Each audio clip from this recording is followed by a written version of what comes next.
Hi, this is Nick Dragata of East of West, and you're listening to the 11 O'Clock Comics Podcast.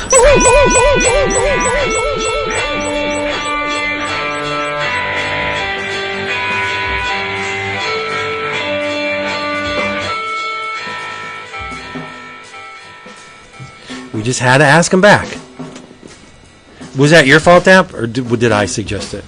No, I'm pretty sure I let the cake out. Oh, boy. Well, we're stuck, so might as well make the best of it, I guess. Well, another week has passed. It's hard to believe it. It's like 4 days. I don't know what it is whenever I see an image of Tony online. He makes me smile. I'm like, this motherfucker. I look at him like whether you're holding up one of your books up, or you're just having fun, or you just got that big wide-eyed silly grin on. I'm like, I know this guy, and he makes me happy.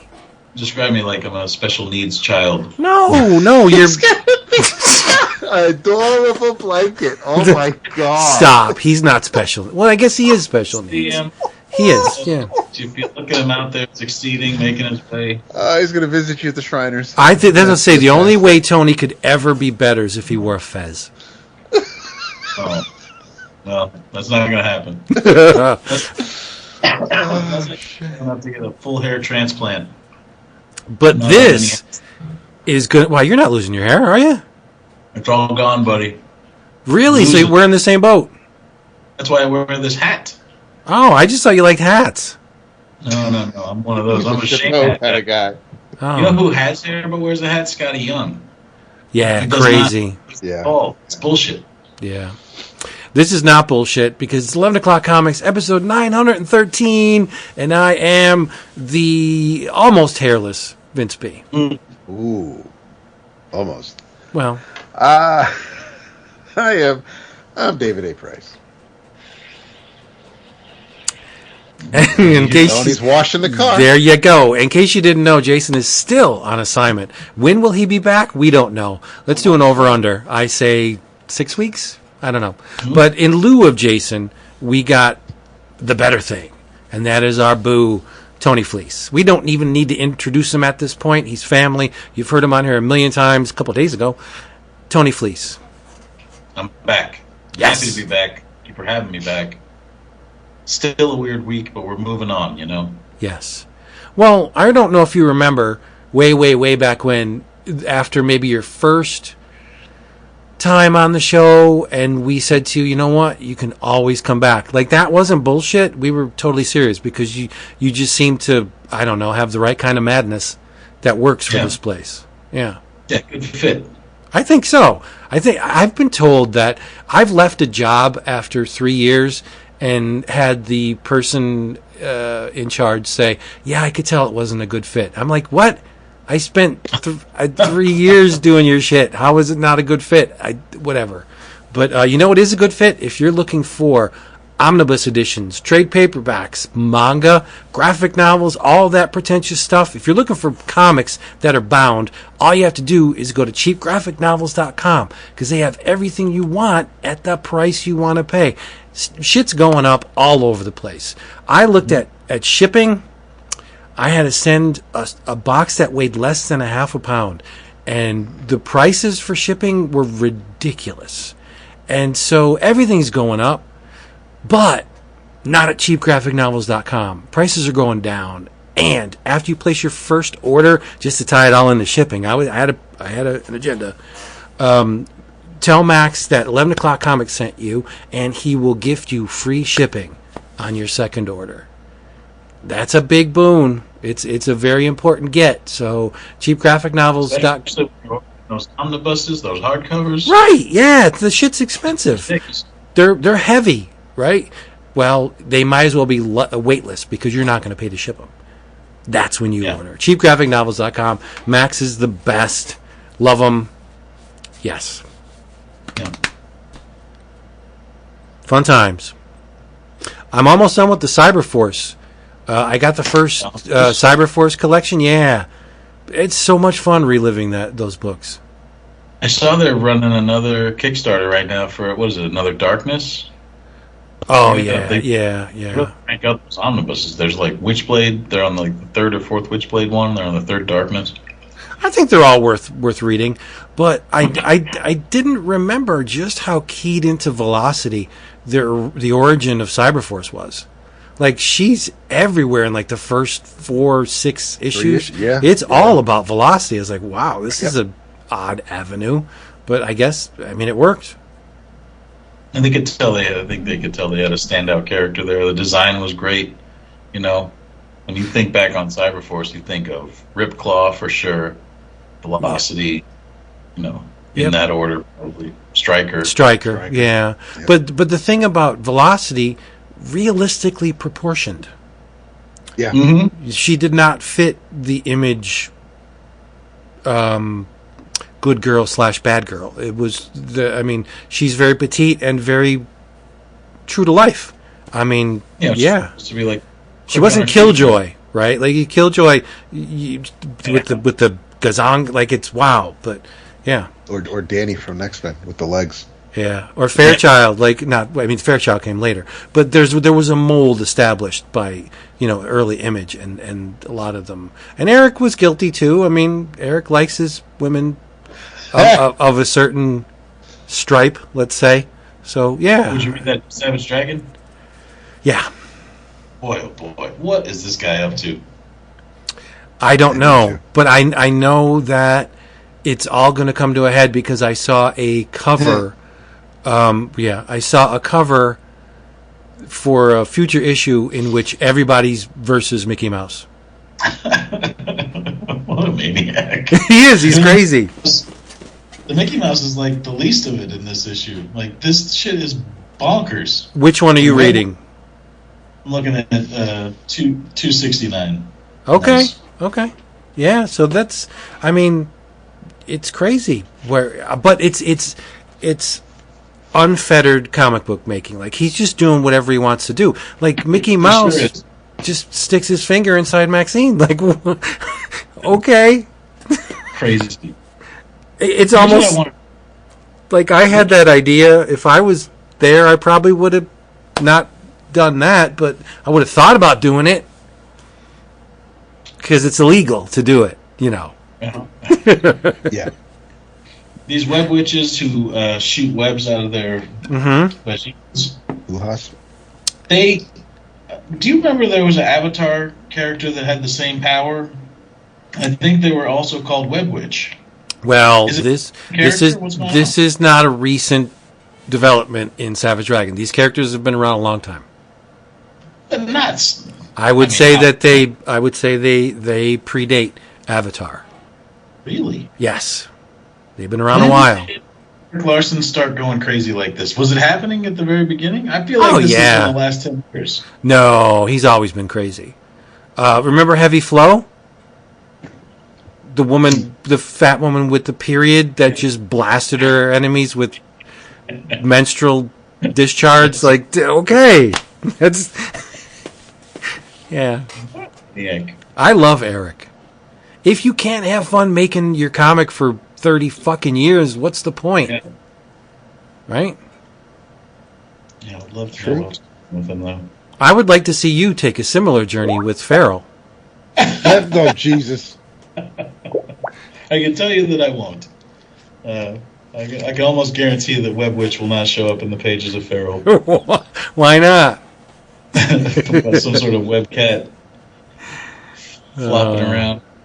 What a mess. But, I will lose my goddamn mind if next month there's another issue of Savage Dragon. I will just lose it.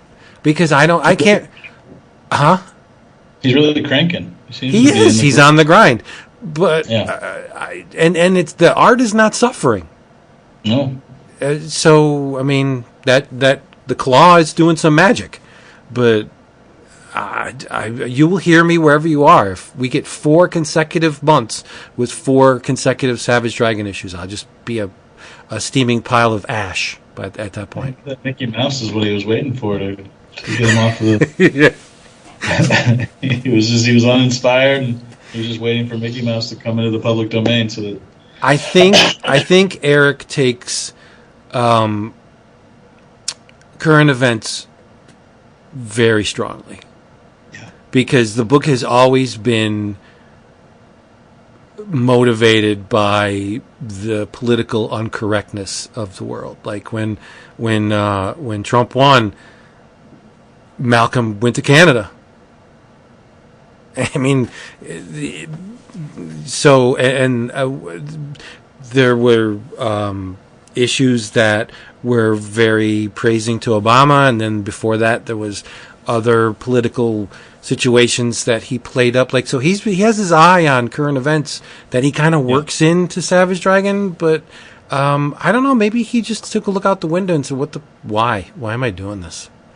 And then Mickey said, over here, I can sexually abuse one of your finest creations. Okay. Hop up here, little man. Here comes Maxine. And go. Yes. It's so bad. So good, but so bad. Yeah, he's back. So what else do we have? We have Uncanny Valley that came out a couple days ago. That's true. That was exciting. You know, what I did was... what kind of time machine am I in? What do you mean? Came out... Yes, you're right. It'll come out in a couple of hours. Oh, hours, right. Yeah. It's, the dial on my machine's not working right. So that's what I'm saying. It's a little foggy. The Rip Hunter and Skeets connection. Yes. Isn't working right. Not Skeets. Just like that part in Howard Skeets was with Booster Gold. It was, I know it was, but Skeets, Booster Gold. Skeet. Is Dave all jazzed up? I mean, he must be over the moon. Dave Price? What are you talking No, Wachter. No, not Dave Price, Dave Wachter. We don't know Dave. We don't use those two words together. Yes, Dave Wachter is... Dave Wachter is right now racing to finish an issue of this book and stay on, and I'm racing to write another one. We're trying to stay ahead of it. But yeah, he's pretty excited about it. He got his comps before I did, so he sent me a picture. He has a copy in his hand, so I'm pretty jealous of him. But I'll see them in a couple hours when I go and do all day long signing at Collector's Paradise in North Hollywood. I'm doing a special event where I'm like a employee for a day. So I'll get they'll give me a T-shirt and I'll ring people up and do all that stuff and sign books. Interesting. Yeah, trying to change it up, keep things interesting. Real undercover boss vibes. Yeah. They'll be like, I didn't like that Farrell. I'll be like, oh, you didn't, did you? Oh, you didn't, huh? Well, you don't know who you're talking to, laddie. Grab a customer by the neck and say, oh, I'm going to get you fired. Yeah, go ahead. I got like a fake mustache on. That's it, yeah. Mustache. Do you think that shit's real? Yeah. I don't either. You don't think it's real? No. I mean, I feel like part of it's got to be real. You're cynical. No, I'm not cynical. It's just like they seem to find these people that maybe there's just an overabundance of needy people in the world, but they seem to find these people that are really good at what they're doing, but they also have very unfortunate situations at home. Yes. Oh, no, you're right. You're right. Whether the car's broken down or someone is sick, someone has cancer, whatever. But you're not wrong about there being needy people in the world, but again, it also goes back to, and it's nice to. It is when I was watching the show when it first coming on here in the States. I haven't seen any episodes lately, but I could appreciate, or I enjoyed seeing those that may not know if they never worked in the trenches before. Now they know what it's like, but to actually come face to face with, because the CEOs, the bosses, they're getting the salary, and we see it all the time with corporations and their profits, and people up top getting way richer, and those that they benefit from are getting way lesser, and so when there's an opportunity like that, be it forced or manipulated, at least there are moments in my mind where I take it at face value and just enjoy it for what it is. I try not to pull the threads, because you can start to think things through and see how, especially with the way we have other reality shows, and we know that exactly the people behind the scenes are forcing one person to be the vindictive, cheating, evil one, and everybody's rooting against it. And so I know that they're obviously doing this because they're trying to entertain an audience and keep them glued to the TV. But it's, not everything in a Disney movie is real either. So and that can get to me as well. So it kind of depends on the mood, I guess. Let's talk about some comics. Or yes, did we do our drink roll call? I don't think we did. Let's do it. I thought you mentioned the beer was... No. Maybe, no. No, I'm drinking Sam Adams because it's the elixir of life. It gives me life. I don't understand why they consider it an import. It's not, but it's always in the import section in Pennsylvania. Okay, that's so okay. It's so stupid. Yeah. I drink imported beer, yo. It's Sam Adams. I don't know if you heard of it, but anyway, I love it. What about you, Tony? I'm having chamomile tea. I still haven't been able to shake that slight cold that I had several days ago. It's been days. I know, this is a tough one. I'll have it. And it was great seeing you, or damn, I missed you Saturday at the shop. Well, I hope that we had a wonderful interaction seeing each other in person. And hopefully the neighbor was there. Hey? You made it a Saturday outing. Maybe. Yeah, but chamomile tea. Nothing wrong with that. Yeah. Well, since, Tony's double dipping, I will as well. I am enjoying some Basil Hayden dark rye. Still nice. Still very delicious. Still very delicious. You know what I don't hear this episode, Vince, is your cat. Because she's being scolded. Oh, because you weren't around. No, she knocked. She's right there, but she knows she done wrong. Yeah, point at her. She knocked my beer over going into the first episode, and I had to scramble to get it all, and like on the computer desk, knock the beer over. It's because she doesn't care. I don't want to bring it up. She's just in trouble. But you know what I want to bring up? Yes. Okay, so I have been very lax on this Keanu Reeves BRZRKR series. Mm-hmm. I didn't touch it. But if you told me that Steve Skroce and Keanu were going to kind of team up on a Lovecraft-inspired BRZRKR story, well, I'm going to read it, right? Yeah. But I missed it when it first came out. So, solicited, not too long ago, was the Boom Pen and Ink version of BRZRKR, Poetry of Madness, written and drawn by Steve Skroce, and it's a great story. It's you know the deal. The BRZRKR's immortal, and in this incarnation, he is the protector of the King of Atlantis. And the king gets bamboozled by a magic user who ends up rising Cthulhu. And the BRZRKR has to defend the realm against a very nasty magician and Cthulhu. But it's 100% wall-to-wall carnage. It's just the BRZRKR killing everyone and everything in as many variations as your mind can conceive. But being the black and white pen and ink edition,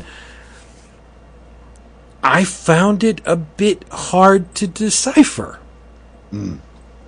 Because Skroce's art is very, very detailed, and he is a master of the contour. He knows when to change the width of his line depending on where or within the picture plane, objects fall. Like things that are close to the viewer are usually thicker lined. Things that are receding into the background are very thin lined. So he's great at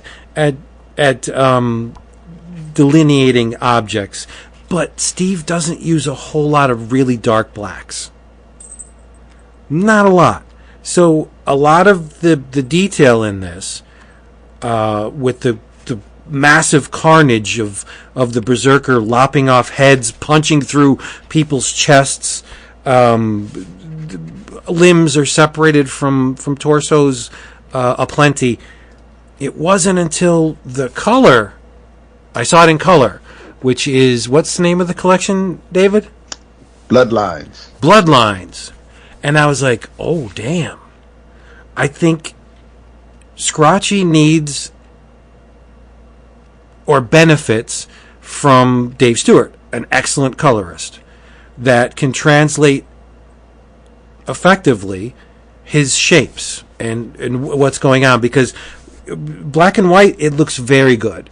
Once the color art is applied, oh my God. Like it becomes a totally new beast. Do you feel the same way now?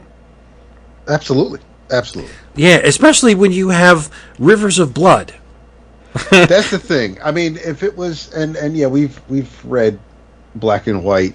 I mean, hell, Savage Sword. I mean, you've got so many violent black and white magazines that we can refer to. But something like this, because of how intense and severe the violence is, and it's not like you're getting dozens and thousands of hues. It's pretty simple in how everything's colored, but it still just makes Steve's work pop.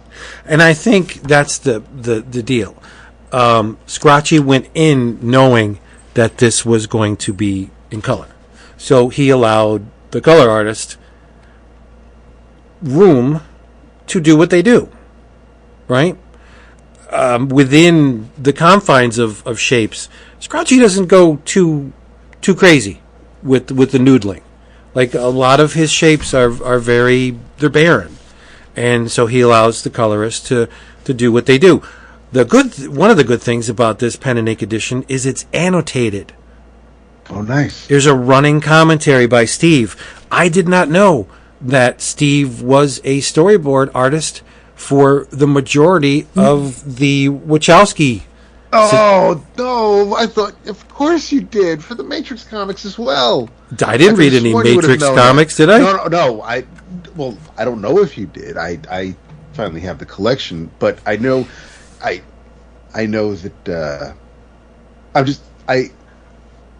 I didn't know you didn't know he was. I didn't know that. No. Storyboard artist. I didn't know it. Movie. And he fashions the Berserker armor from the Dracula armor in Francis Ford Coppola's version. Yeah, that's very apparent. And I think that Dracula armor is a magnificent creation, and I'm glad that he feels the same way. But it's just like he it's funny in spots. He wonders why he bit off so much in certain scenes. But like the one scene that really translates far better in color than it does in black and white is when the plant cage comes up around the Berserker and he's trapped, he's imprisoned, and then the priest raises Cthulhu. You don't get the sense that, I mean, it looks like just spiky stone in the black and white version. But in the color, there's no mistaking the fact that these are vines and tendrils.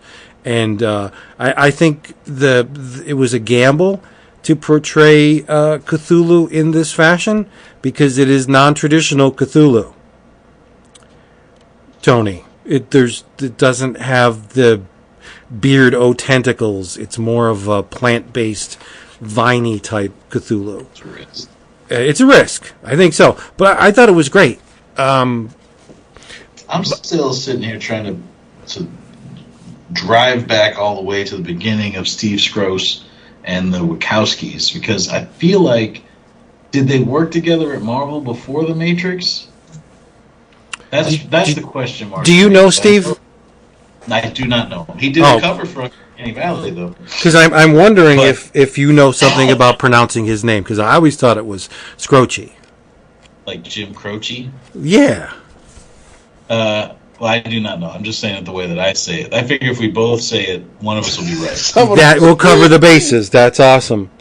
But so they did the Matrix together. But then why I knew about it for sure was because he was on the Matrix comics, like Dap said.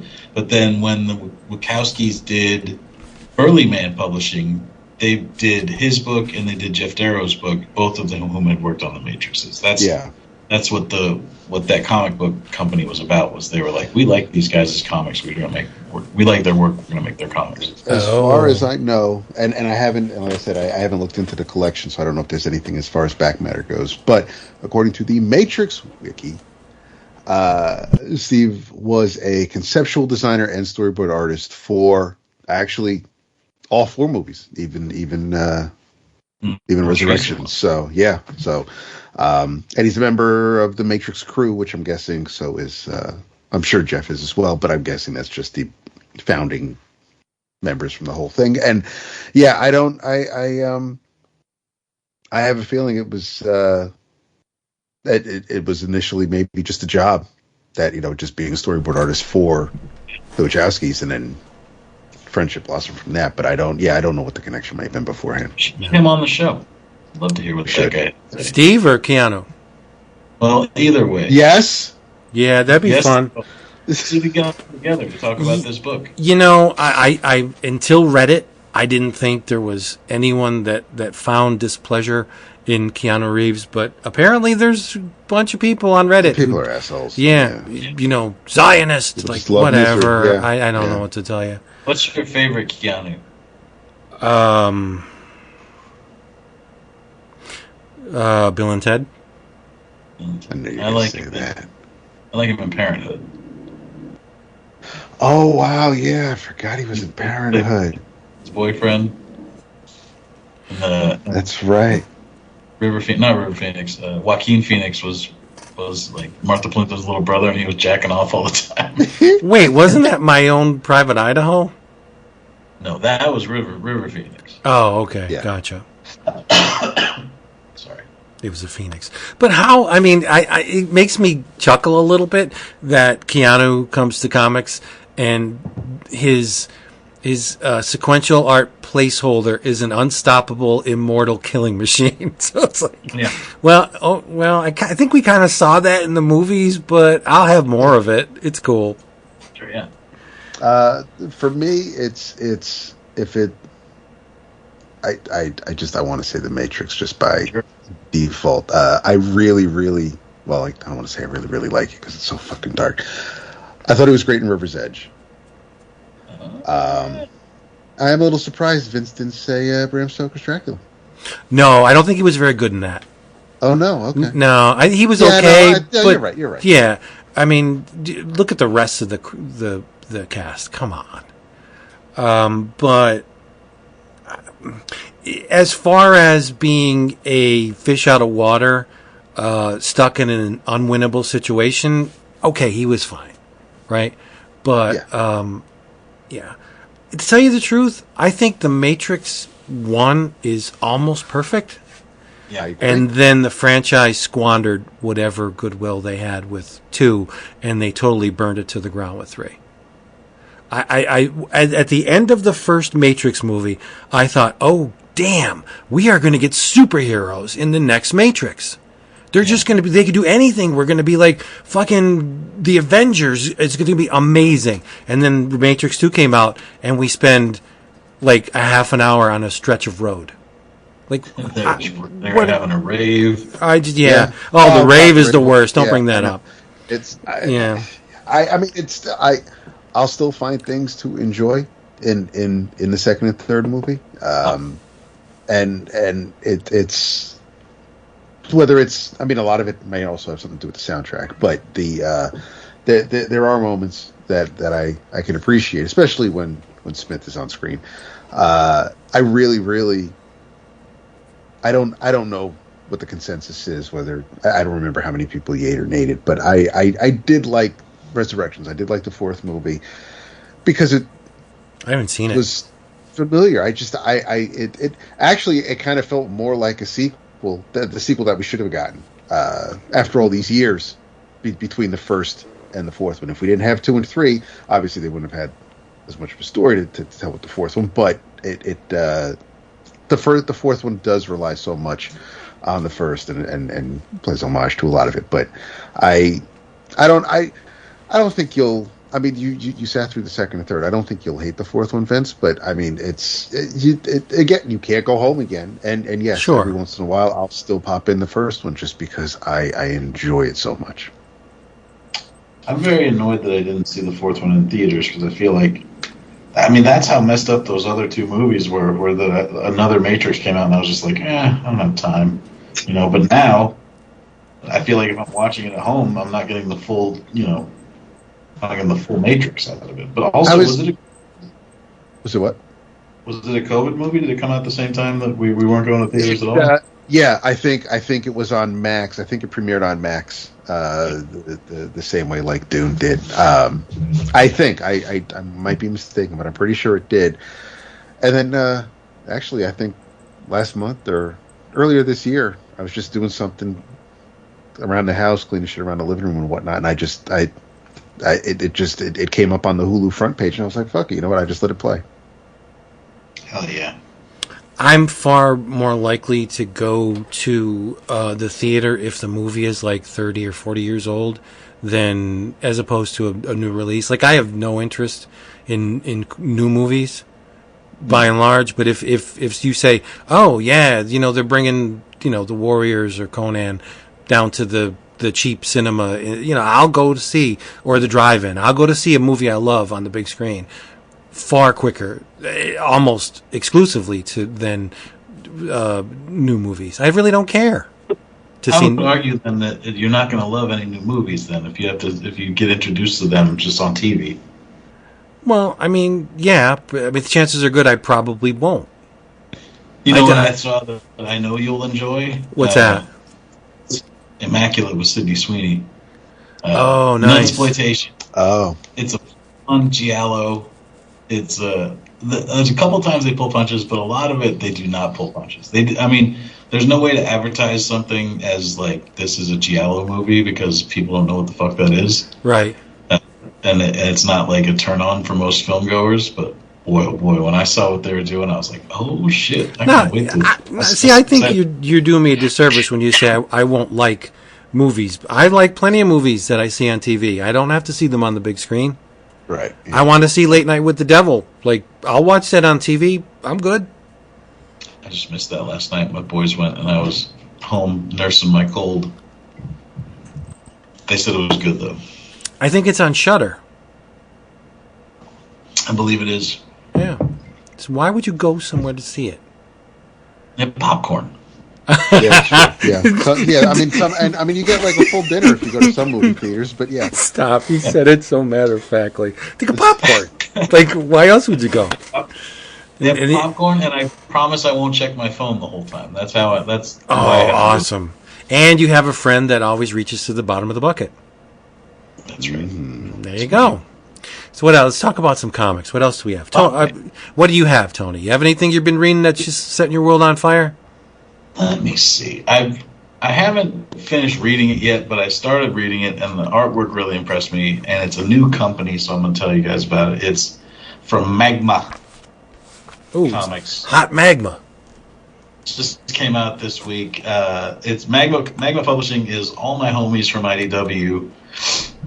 Remember when IDW was founded? It was like a bunch of people from Wildstorm, sort of like forging their own path and making their own company. This is like that, but from IDW. So it's like a second generation publishing company, Magma Comix. It's Denton Tipton and Bobby Curnow and Joel Elad and Mike Ford and all these people that are like IDW mainstays. But they made this book called The Principles of Necromancy. Jackson Lansing and Colin Kelly, writing duo. And like I said, I've only read the very beginning of it, but the artwork in it Very impressive, and it's a first-time artist, this guy named Iman Winkle. And it's a super gory book, and he draws gore very beautifully in like a fun, sort of like, if you told me that it was an Avatar comic, I'd be like, hell yeah. Like in the good way, you know? See, now I'm doubly pissed off. Why is that? Because that got my attention. When I was going through the previews, when the first issue was solicited, that book got my attention. And I'm like, oh, damn, this looks really good. And I dropped at the bottom of the page, and it said first issue $4.99. So I'm like, okay, I guess I'm not getting you. And yeah, first issue was $4.99, but I'm holding it in my hand. It says $3.99 right on the cover. Well, maybe I was looking at a special cardstock cover thing. But Maybe. The second issue and third issue, which I saw in the previews, were $3.99. So I'm like, God damn it, now I got to get the trade. Because it did look very attractive to me. That book specifically, I'm like, wow, title, subject matter, I need this. Yeah. You know? Yeah, the cover is super great. I met the guy, Eamon Winkle, at WonderCon, and I talked to him a little bit because I was like, this kid is rad. His first comic, like I'd be excited. I would love to work with this guy at some point. So he draws excellent gore. Nice. But yeah, like I don't know too much about the story, but I trust Colin Kelly and Jackson Lansing. They know how to put together a comic book. And also, it's only $3.99. So I wonder if a bunch of people complained that they had $5 comics as a new publisher and they relented. I wonder what happened. It's ridiculous. I'm going through the previews, and remember way back when we said, hey, they should do SCP comics.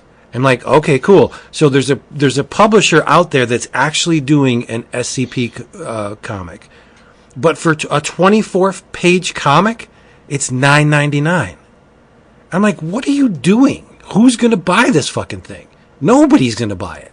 No, there's nobody on the planet that would spend $10 for a 24-page floppy. I mean, and you go through random publishers. It seems to be now the baseline is $4.99 for comics. And it's really scary when you get like 24 pages, $5.99, or there's some that are like $7.99 for maybe a little bit more than 24 pages. Like just say 32, $7. Like you're insane. You're never going to move these books. Nobody's going to buy them, and it's disheartening because more often than not, I don't click with whatever it is. But there are some titles that I'm just like, wow, that looks really good, but. And it's not only comics; it's graphic novels too. Like a 64-page graphic novel, $24.99. You're done. I will not even consider you. And it was Peter Kowalski, which hurt my heart because I love Peter Kowalski. But even I don't think Peter Kowalski's worth $25 for like 60-some pages. Nah, maybe I'm getting too old and too cheap. Maybe that's what the problem is. But. I think at the same time as things are getting more expensive too. So. Yes, and it's driving me a little bit batty because there are books that I want to buy, but at the price point, nope, not doing it. Yep. Well, yeah. Anyway, it's $3.99, not $4.99 as they had advertised originally. So anybody out there that's thinking about picking it up, I want it. Well, Comic Shop came out this week, I think. It was last week. Maybe they got it. I doubt it. Do they have an order bucket on their website? I don't know. MagmaComix.com? Comics with an X. Oh, nice. It's the underground. They're hardcore. We'll find out. While we're doing that. So the other half of that Berserker Bloodline special, a little story called Fallen Empire, written by Mattson Tomlin, with art by Rebecca Isaacs, who I haven't seen in a minute, and colored by D. Cunife, letters by Becca Carey, and this one is the opposite of having anything to do with Atlantis. It pretty much takes place primarily in the desert centuries ago, in the kingdom of Olos, and our berserker friend is brought to us in this story by way of being a slave and sent to the gladiator pits to fight. He won't fight. He gets beheaded, and then a short while later is reborn, and they're not quite sure how the hell this happened. There are stories of a monster who couldn't be killed, but this king figures that this guy looks like a man, and as such he'll do my bidding. Just pledge your life, and my man is just like, hell no. So he gets put into the dungeon, and he's there for a good long while. His rage is sated over the years, but or over the months rather. But the queen has ulterior motives, and she gets the berserker out of the dungeon, out of the kingdom, and they escape. To go where, we really don't know. But she is quite manipulative, and the berserker's a good listener, and he pays attention to when someone wants to tell stories. It's not as nonstop violent as the first story in this collection appears to be. There are definitely some more quiet moments. It's a nice juxtaposition, but it's very beautifully illustrated, I think. I kind of guessed the surprise early on, but then as the story continued, I says, okay, maybe that was meant to look deliberate, and it doesn't detract from it, but it really wasn't a surprise.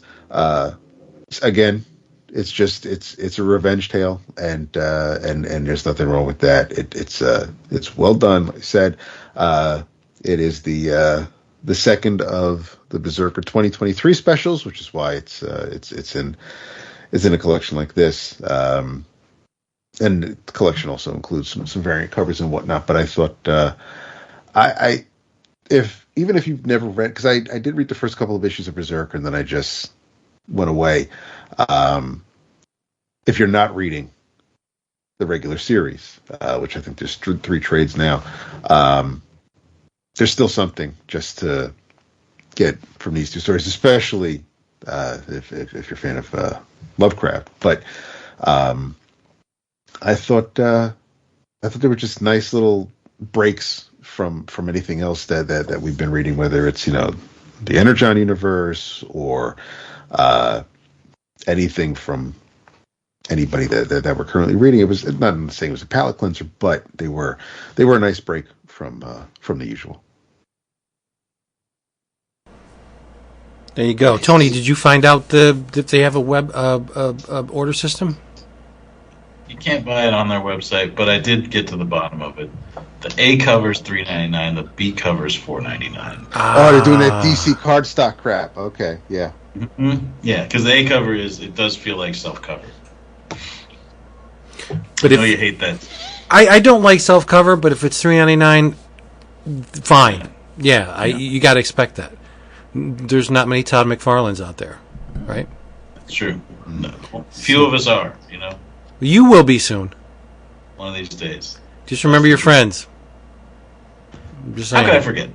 Yeah, okay. 2 weeks ago. How many podcasts you been on this week? 32,000 on this planet alone.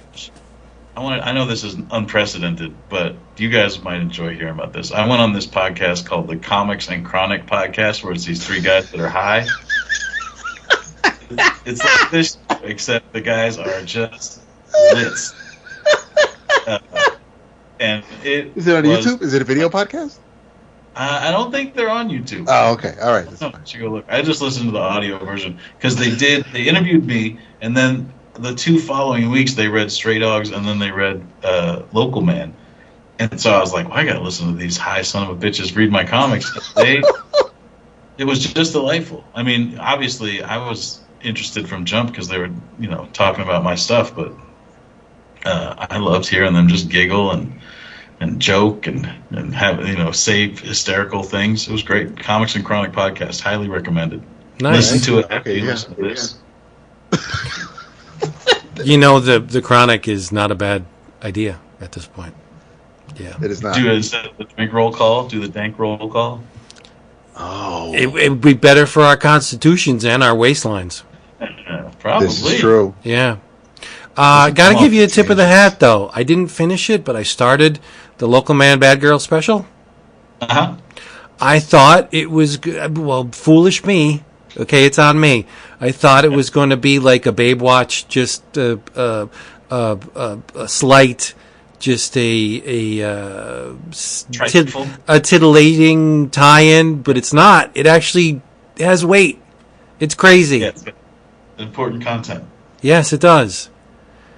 Yeah, we wanted to try and make it past the Bechdel test, but it proved nearly impossible since so much of our story is about this guy, and part of the Bechdel test is if 2 women are in the room in a conversation together, they're not talking about a guy.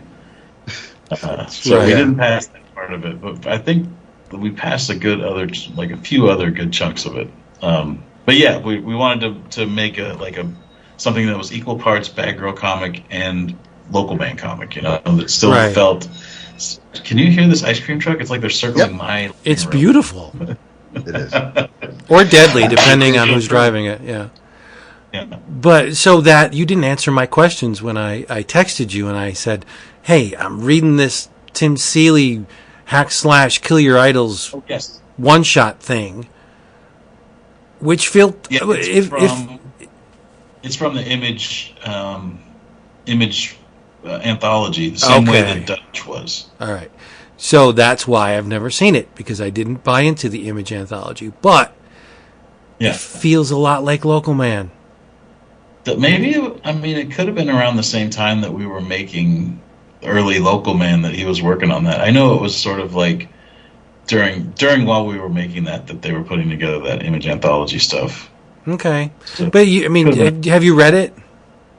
I have not read it.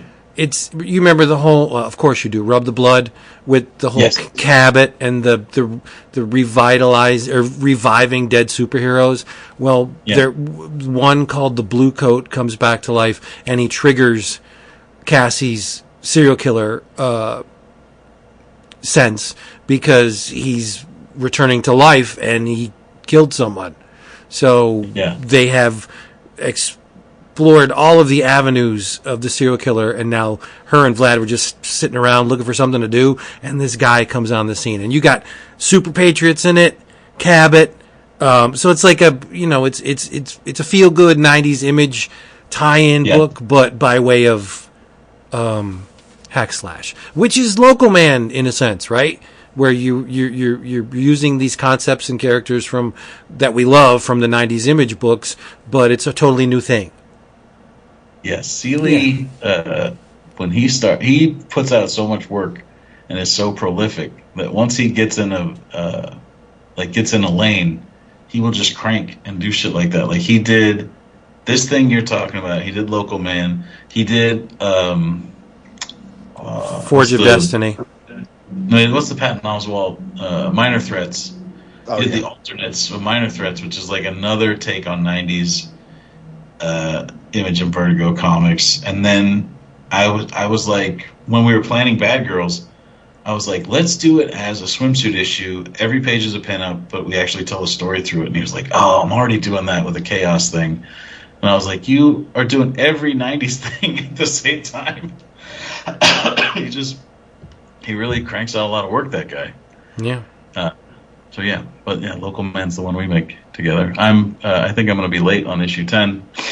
I have 5 more pages to finish tonight. What? That doesn't seem like it's going to work. It's like, did Matt Feasel draw these pages? Why are they all stick figures? What's happening? Yeah, I could just turn in the layouts and then, because like it's due on a certain day and then it goes to print like, 2 weeks from now or something. So there's time in between. And I have done before where like I turn in an unfinished page and then when we're going to print, I go like, oh, hold on, I got to fix that page. And then I send them the right one, like I'm turning in my homework late. So I think there's a way to still make it come out on time, but I'm definitely going to have to send an email today that says, I planned too much Feral signings, and now this book's not going to be done in time. So it's all catching up to It's okay. It's issue 10. Yeah, they're probably on board. Right. It's actually it's an image book. It's expected.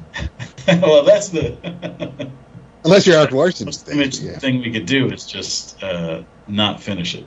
Would be the true homage to the early days of Image, is if we just left everyone hanging. Yep. Do a couple of back pages where you're advertising these really, really cool books that you have planned and then never produce them. Oh, we've already done that. We advertised this and Crosshairs in the last Stray Dogs issue, and Crosshairs is a book I'm doing with Chris Moreno, but boy, we have not even started that. Oh, are you gonna do a jump ahead issue like Wildstorm did with like Authority and Stormwatch? Stormwatch and Stop they right now. They did, You're bro. giving it Okay, all right. I didn't hear any of that. What did you actually say? Nothing. David was reminding us all of the very popular Images of Tomorrow Right. event that ran across the pages of Brigade and Stormwatch and Supreme and a couple other ones where they all skipped ahead to issue 25. Wouldn't it be incredible if a current Image comic did that, though? Yeah. I think Eric has it in him. Well, Eric redid the Jim Lee drawn Savage Dragon 13. 14, Right. Yeah. Because he wanted to. Yes, he did. Well, he wanted because he wanted to draw all the issues, or because he had an issue with. No, he wanted to draw all the issues. Okay. Yeah. You got to know that Larsen's like. I know whenever that. him and I'm not saying- McFarlane are in the same room, he's probably like, this fucking guy. He drew like 3.5 issues.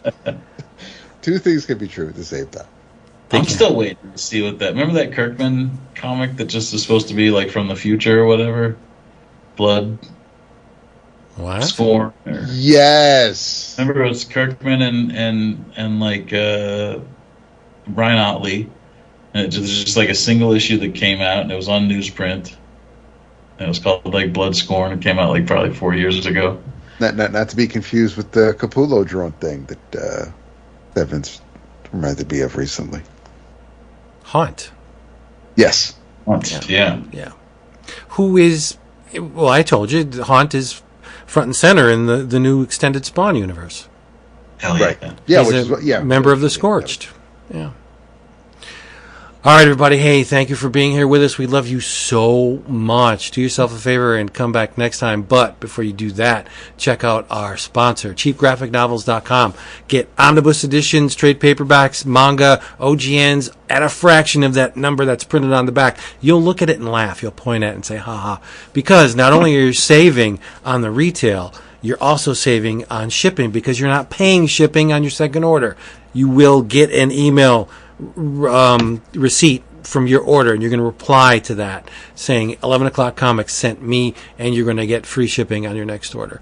Also, check out our Patreon page, patreon.com/11 o'clock comics. Whole lot of shaking going on. 2 tiers, very simple, very easy. We love you. I have a lot of things to talk about, but all right, let me separate these books. We talked about Ohatmu and Who's Who last week with Matt Allison. Yep. Did you know that there is an Ohatmu-esque book being published at IDW for the Teenage Mutant Ninja Turtles? No. It's called the Teenage Mutant Ninja Turtles Source Book. There have been 2 issues to date. They are glossy covered, 100-page issues for $7.99. Now, they're not as granular as the Ohatmu. There are no stats for every character. There's no like power meter or any of that stuff. What you get is you get character portraits and panels and stuff and text. A bunch of text, like Alloplex. Has a nice portrait of Alloplex and a massive page of text. So if there's a character within the Teenage Mutant Ninja Turtles universe that you would like to know more about, just hang on, because I believe there's going to be 3 total of these source books, and I'm sure that they're going to collect it into a handy-dandy shelf collection that you could just peruse to your heart's content. If you sat down in your favorite chair and started reading a single source book, I think it would take you a good 3 hours to read this thing. Like, there's a lot of text in here. Massive amount of text. So value for the dollar, right? And you know what else I've been reading? You'll never guess, so I'm just going to tell you. Nightstalkers from Marvel. Did you ever read the Nightstalkers run? Here and there. Not the entire run, though. It is quintessential 90s Marvel Comics. Because Garney, isn't it? It's Garney, but it's also Tom Palmer over Garney. Yes. So it is freaking beautiful. Not all of the issues are Palmer Garney, but a good number of them are. So just for example, issue 6, The Punisher appears. Issue 7, Ghost Rider. Issue 8, Morbius. It's like, can it get more 90s? I think not. But and the whole thing about it is they keep talking about the nine. The nine are important. Did you read the Marvel? I don't know what you want to call it, but they didn't have a name for it. Maybe they should. Like it was that really creepy corner of the Marvel universe where you had Nightstalkers and you had the Darkhold book, and then you had Ghost Rider and you had Morbius, and they were all crossing over. Yeah, Midnight Suns. Right, but they didn't. It should have been called something else. Like Midnight Suns was a book, but anyway, Midnight Suns was a book. After right. The book. But Blade's an asshole, a complete and utter asshole. There's no. I mean, I don't know anyone who would walk out of an issue of any of these things thinking, "Oh, that Blade's a pretty nice guy." He's a complete idiot and an asshole. Hannibal King is tortured. Let's see. Frank Drake he's got the gun called Linda. That's an exorcist gun. That's just beautiful, right? Mm-hmm. So I'm reading these, I'm thinking, man, not all comics in the 90s were bad. These are pretty damn good. And I got them for $1 a piece. So I'm currently making my way through the Nightstalkers run. It's a good place to be. Excellent. Yeah. But you're right. The Ron Garney and Palmer is just gorgeous. Yeah, gorgeous. Oh man, no, that brings back some memories. And oh man, and bringing it back to North Carolina that we talked about last week, real quick. My father knew Mark Texeira. What? Yeah, because a couple nights a week, my father helped out an old family friend. He worked part-time at a liquor store in Tuckahoe, New York, and it's basically across the street from the Tuckahoe train station. So Tex would come either, if it wasn't all the way home north, well, that was actually later. So every time he was coming back from the bullpen, he'd stop in, pick up a bottle of something, and head home. And I guess Tex and Dad, well, I don't guess. Tex and Dad were obviously talking one night. Dad calls me, I'm home, and he says, hold on a second, I got somebody who wants to talk to you. And next thing you know, I'm talking to Mark Texeira, and I'm like, I don't think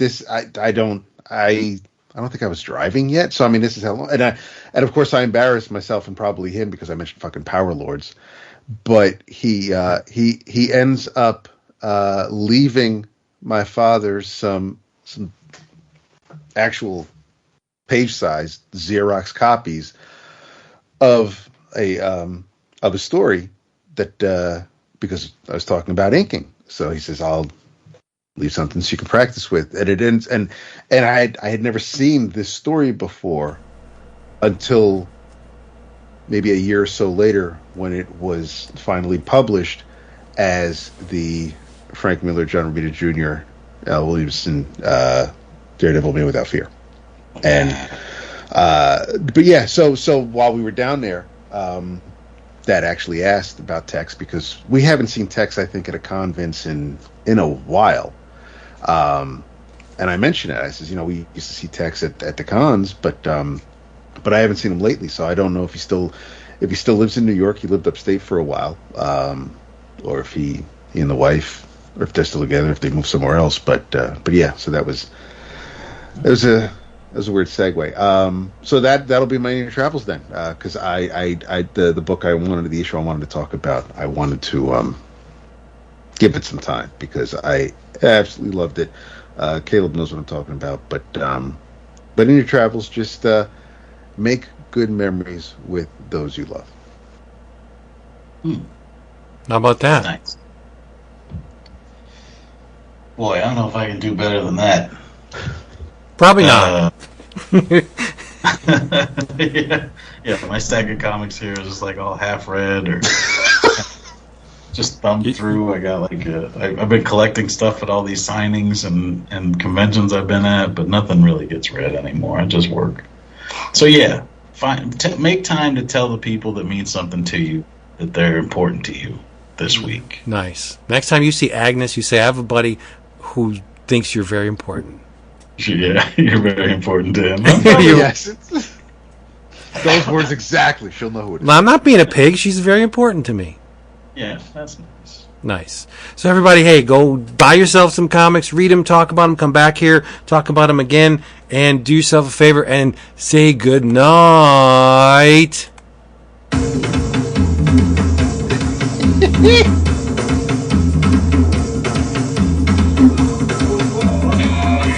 Intro's a little long. I forgot it was this long. It's coming.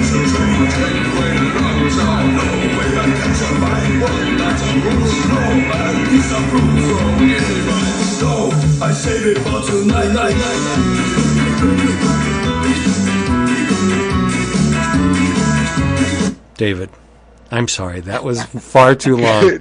It's going to get us condemned to the ghettos of music thievery. That was Madness, in case you didn't know.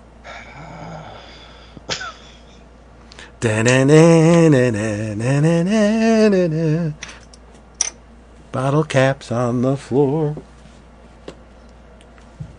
You don't have to go the whole distance. Are you kidding me? Did you see David? No. He's ruining it. No, I was... Distract him, Tony. Put your pants down. Oh, my God. Please. David.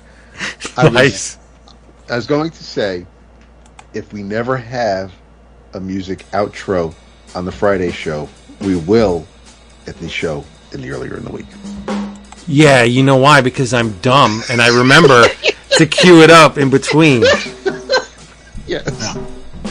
It's totally the reason. 100%. I know. It's 100%. 100%. All right, we love you people. Tell them you love them. We're out of here. Love them out of here. Wow. That's it for that one.